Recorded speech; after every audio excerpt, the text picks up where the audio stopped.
How are you? I'm so good, Meredith. How are you? I'm good. I'm really glad that you joined me here on no, it's a Wednesday already. Good I Lord. know It's time a flies. Wednesday at 11 a.m. Eastern Time. We're both in Manhattan, which I We are. love. Yes. You're Me one of the too. you're one of those people that I got to meet virtually and then give a real life hug to. Years ago, or maybe a year ago, or Maybe two. a year ago.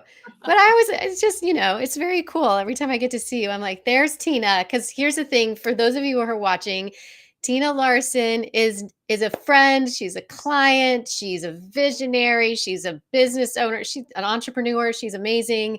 And she always brings this air of positivity everywhere she goes and energy. Like the woman is unstoppable. So if you don't know Tina Larsson and you have not connected with her yet, please do so. Hi, Paul. I'd like to be drinking a Manhattan. Yes, I would like to be drinking a Manhattan as well. That's my favorite drink, Paul Kirch. And hello, Joy. Thank you for joining us. Yay, New York City. So thank you for being here. Paul's also a part of Confidently Speaking. We had a great talk the other day. Was that just yesterday? Was that Monday? I can't remember anymore, Tina. The days are just kind of beautifully melding together. They are indeed. Yes. And So Paul is asking if I hear music. I hear no music. that's a problem. That's a problem. So, just to give the people who are watching right now context, when we do our Confidently Speaking weekly workouts, so what that is I have a group coaching program. We do improv for speakers. We have practice days for speakers. We talk about public speaking. We do exercises that are improvisationally based or theatrically based, and we talk about what the real world consequences are in our everyday businesses with our one-on-ones, networking, and then also getting up on stages, whether that be here virtually or on a physical stage and live. Tina's been in the group for like 2 years, and I always play music at the beginning of every session to get like the energy up, right? As people are coming into the room. And Tina, for some reason, has not been able to hear the music, which really, but what I love about Tina is she can't hear the music, but the rest of us are all jamming out. And so she just mirrors us and she jams out with us, which is awesome. Yeah. So Tina, welcome. Janice, thank you for being here. Thank you, Vince, for being here. I appreciate Constance. Hello, good morning. So if what we're going to do is I'm going to have Tina talk about her business, the Folsom Group, which is a fantastic. First of all, this woman is a visionary. I said that already, but she saw a problem and she found a solution, and that became her business. And she is the only one in Manhattan that is doing what she is doing. And so I want, if anything, by the end of this talk that we have together, that is true ingenuity. That is like seeing something, pouncing and making it your own and taking risk. And so, Tina, I'm going to hand this baton over to you because enough about me, so that you can talk about the Folsom Group. And I want you to give a little bit of your origin story because I think that's a really great way for people to connect with you and your business. So go ahead, have at it. Sure. Thank you, Meredith. You're welcome. Yes. So I come from a finance background. I was a business analyst on Wall Street for many, many years and analyzing the financial statements and the versus stock price of multi-billion-dollar companies. And then we bought a co-op. And after a few years living there, my husband and I, we got the increase, the dues that you pay. So if you rent, you pay rent. And if you live in a co-op or condo, you pay maintenance or common charges. And they were increasing. And we started thinking about it. We went like, this is a 5% increase. And when we went back, that had happened every year for 10 years in a row. So we went like, this doesn't make sense in a non-inflationary period that all the expenses go up by 5%. So we spoke with some of our neighbors, and it turned out that they felt the same way. So we held a coup. Like we had a coup. We all got together, all of these neighbors who felt the same way. We got together a little group and we took over the board. Because my husband is more diplomatic than I am, He is the board member and I am not. But because of my analytical background, I helped the board at the time with their finances. So I was the head of the finance committee. So I went like, well, they said, oh, if you can save some money, that would be great. And I went, how do I do that? So I did what I did on Wall Street, which is to go out and get the financial statements for other buildings to have something to compare to. And once I had enough data, and just by the way, all my real estate friends, they love me when I tell this story because I went out to open houses and pretended to be a buyer. But you're like, thanks. I know. Thank you very much, Tina. And so when I had enough data, we made some phone calls and eliminated some services that were paid for with different vendors for the same service, and renegotiated some. And in the first 3 years, we were able to save our building $340,000. $340,000. Every time you tell me that story, because I've heard that story a lot because we worked on your talk together, I just find that's profound. Like, I think you had originally said that the goal was to save $10,000. Am I right? And you're like, well, I got this. We're going to save you $340,000. So you made a business out of that. You're like, I could do this again. Yeah. So when I was out networking, I went like, who wants to speak with another? You know, in New York, everybody wants to meet another financial advisor, right? Oh, yes. Sarcastically, you mean? Is that what you mean? Just like another insurance broker? Yeah. So when I was out networking, instead of introducing myself as a financial advisor, I introduced myself as I helped my co-op save $340,000. And all of these people, they said, oh, can I introduce you to my board? And I'm like, sure. So we made a business out of it, and it is really, it's been amazing. Think about it. Every single other industry use consultants to help them increase sales or revenue, become more efficient, install automation systems to increase profit margin or to increase sales or whatever their purpose is. This is the only industry that relies 100% of the property manager, who is a third-party vendor, but they don't have a consultant. Yeah. So here we are providing our service. I think what you do is terrific. And the thing I will also share with people who are watching right now is that Tina is an incredible networker. So those realtors, even though you pretended to be the buyer, I know that you have since taken care of them.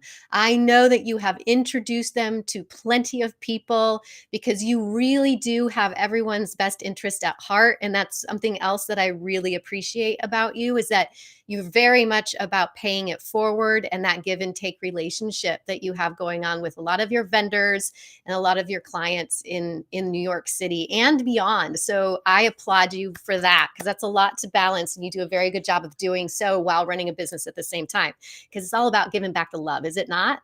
Yes. There's nothing better than giving back. Yes. Well, you're getting a lot of love in the comments, and I just want to acknowledge that we have other Confidently Speaking members in the audience right now watching and giving comments. And thank you so much for being here and being supportive. And Joseph Bennett, who's in Central Mexico, who I co-host a podcast with, and he's also quite the visionary and multi-hyphenate, if you will. And we got Paul Kirch here, who's also in the group, and he's got the Boss Academy. If you don't know about that and you want to network, or you want to have some resources or masterminds to figure out how to grow your business and that support system that's so important, that's a terrific group. And I just really appreciate folks being here and being supportive. And Confidently Speaking is a branch of Grundei Coaching. I feel we need a place where we can go, we can build that adaptability, that flexibility muscle together as a group, do some improv, have some fun, have some new ideas for how to generate content, have a place to practice. And this group is fantastic. And I could not be more proud of the humans that show up every week to do this like weekly workout. And that's what I like to think of it. It's like your mental, physical, vocal workout for the week. And Tina, I have to say, when you first showed up, and I remember I presented the first exercise, you were like, I mean, I'm not going to speak for you. You need to speak about your experience, but why, if you don't mind, just share with people like what drew you to the group, and then what was your like that first class? Tell us a little bit about it. I was terrified. And that was at the point where I had already worked on this for many, many years. And but in the last couple of years, things have started to take off. I was in BNI for 7 years. And during those 7 years, I had a stomach cramp every time I had to do my 30-second commercial. For 7 years, every week. That's a lot to put on the body for 7 years consistently. And you kept showing up to put yourself through that pain. And I got better. Yes. And all of those years later, I was still terrible. And grace, have some grace. Well, I'm happy now. I'm comfortable now. I still have lots to work on, but I have come a long way. I will say, you have come a tremendous way. And here's the thing that I feel, just for our listeners right now, is that you showed up, and yes, you were terrified, but that is what I do appreciate so much about you. And what I know you understand is that it's process. We're always works in progress. We're always learning. We're always growing. And you showed up terrified, but you kept showing up. And not only now are you diving into every exercise, but you were like, I've set goals for myself. Like, you have been on how many podcasts now? You set a goal for 100 this year. So if you have a podcast and you want Tina to be a guest, I reach out to her, because this woman sets goals and she makes every single one of them happen. You wanted to write a talk or write a book and then deliver a talk. You did those things. You did a 30-minute talk. Am I right? No, 20-minute talk. I helped coach you, and I'm getting the number of years. So you did a 20-minute talk. You memorized it on top of that, which is huge. And I have to interrupt you. Yes. Anyone, I have to tell the audience, not you, because you already know it. Okay, I'll stop listening. Just kidding. So when Meredith told me, when we started working on this, you told me that I had to memorize this because anything longer than 5 minutes, I need to memorize. I went like, yeah, that ain't gonna happen. We practiced for 3 months on and on. We worked together first, and then we took a pause, and then we worked together, and during which I was practicing, and then we did in the finish line, we did once a week. Mm-hmm. If people had asked me 2 nights before I was giving the talk if I was going to memorize it, I would have told you no. Never going to happen. Now what do I do? But I followed the process, and I did exactly what you told me to do. And last minute you had how about we do this? We use a green marker, and how about you do this? And I stood on stage and I remembered it. You did a phenomenal job. Can I speak into that a little bit, Tina? Because there's a lot of debate in the world of public speaking of whether one should be memorized or not memorized. There's some TED stages that say be memorized. There's some that say don't be memorized. It's all across the board. That is a conversation that happens. So here is the Meredith Grundei philosophy on all of it, right? First of all, it depends on what type of a talk it is. It also depends on where you are as a speaker in your journey. And I have found that if you're well memorized, that's when you're able to find the formlessness within the content, and you're able to then engage with your audience. It's also a really wonderful way to build that memorization muscle. And so that maybe there will be a talk down the road that you don't necessarily need to memorize, but it's going to be easier for you because you'll now know how to practice, and you have those steps. And we did some Jim Quick work. So if some of you aren't familiar with Jim Quick, he's done a lot of work with memorization and so forth. And one of the things I offered up to Tina, and I believe you even read his book too, was to connect the section in which we chunked things out, that particular section, with an image. You did all of that work, or a color, right? So that our brains can associate what we want to say with an image or with a color. And so how did that process work for you? Unbelievable. I mean, I have never done any kind of work like this, and even in breathing exercises, but I'll get back to that. I have never done any kind of acting, presenting type practice or coaching, or I never took any classes. I have absolutely zero experience with any of this. And it has really changed everything for me, how I prepare and how I remember and my stories, etc. So now I have this memorized story, and I have listened back, and it was not word for word. I mean, I had That's okay. memorized it, but it was not word for word. And there was actually a big chunk that was not in there at all, and that's fine too. But it felt really good, and it came out really good. And I had people in the audience who told me that they thought that it was going to be very boring, and they said, I have no interest in listening to about New York City co-ops and condos. And they thought that it was going to be painful, and they showed up to support me. And then they said that they said that it was a very fun talk, and they were very surprised. So, I mean, so all around, the whole thing worked out very nicely, but I use parts of that, what I memorized nowadays. So I speak with a lot of podcasters, as you said, and I've spoken with over 50.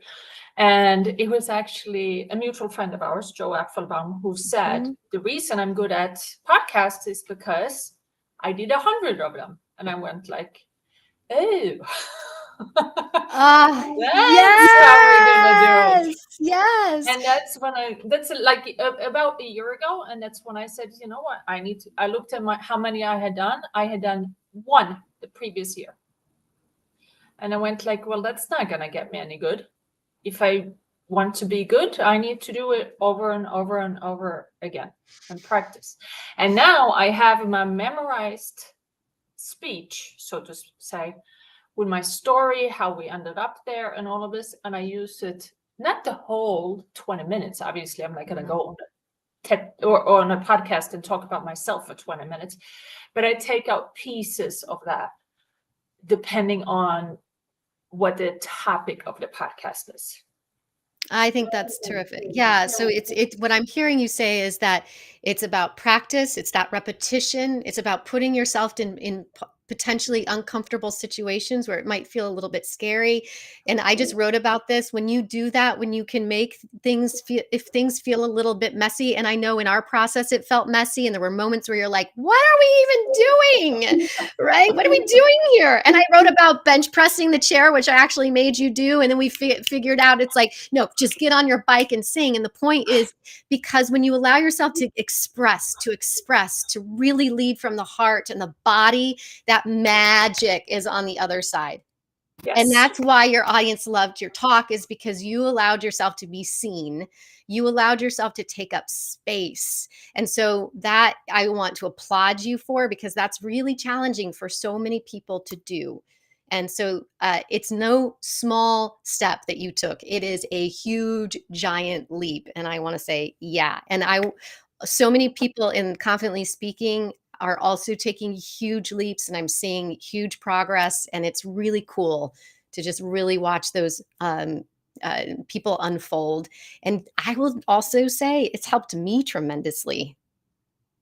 By just knowing all of you, I feel like I've grown. Like I knew, like I now brag about everybody. Like when I'm out and about, I'm like, you need to meet this person, So yeah, I just want to say thank you. Yeah, no, that group coaching program is phenomenal. I mean, the participants or your students are amazing, and they provide so much support. I remember Joe Bennett, I said to him, I said, I can't, and I'm Joseph Bennett. Sorry, Joe. Joey. I bet it goes by Joe too. Joey, Joseph. Joey. So I told him, I said, I can't even make myself practice. I mean, I can't even do it. I know I'm supposed to do this every single day, and I just can't make myself do it. So we scheduled a Zoom call, and we talked, and he said, have you ever heard of habit stacking? And I'm like, Mm. yes, I use habit stacking all the time. I read a book early on in pandemic. I read a slew of books, and that was one of them. Mm-hmm. And I practice it for certain things, but this was not one of them. So, but now I do. It's interesting how we kind of compartmentalize things and where they should fit in our routines and our habits. And so that's cool when we can have somebody on the outside just break something open for us and go, oh, I hadn't thought of that, which is the beauty of community, right? Or finding mentors in our life. So Yes. yeah. Well, so Tina, there's a couple of things here. One is I want to announce to everyone that's watching right now that we do have we're opening it up. We only open up membership to new members 4 times a year. We're going to be opening it up March 21st.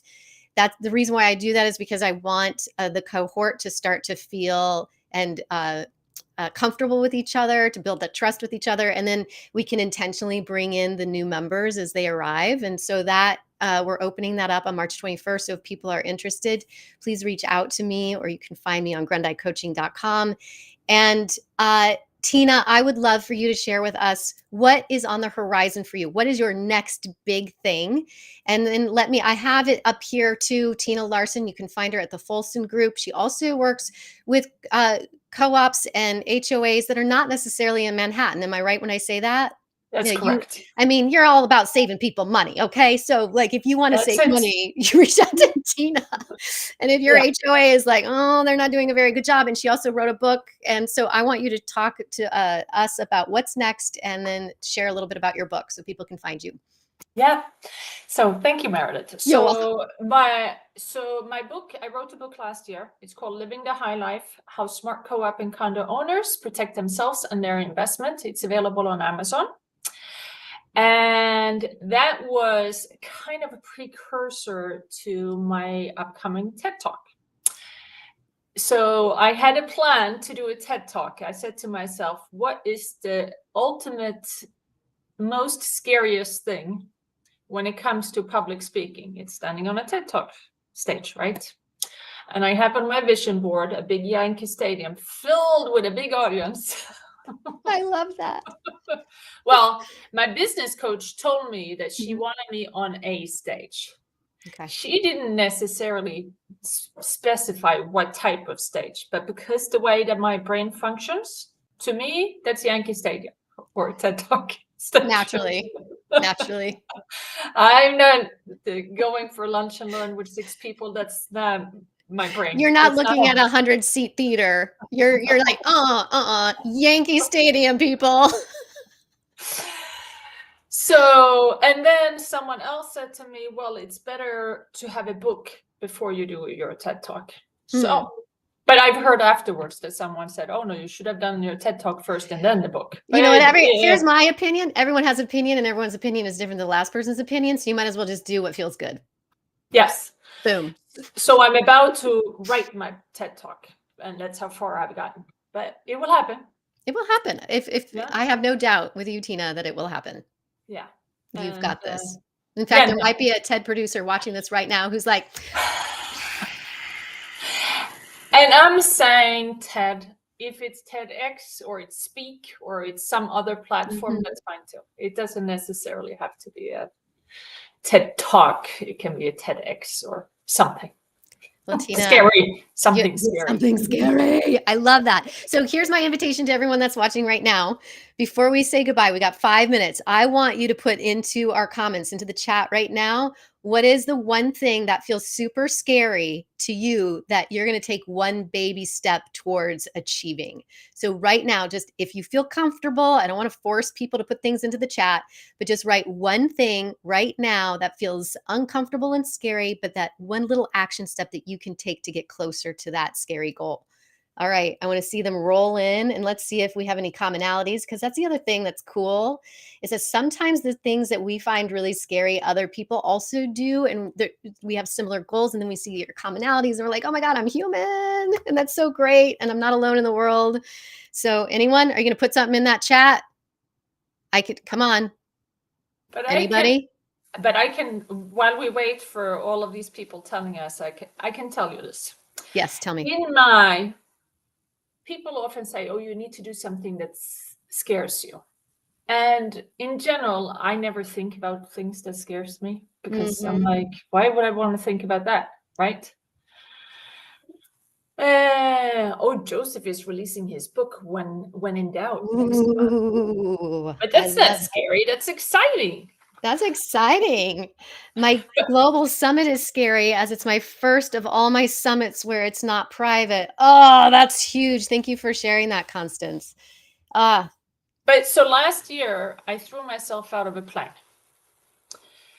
And yes, you did. I have never really seen it that scary, because I've never really seen myself throwing myself out of a plane.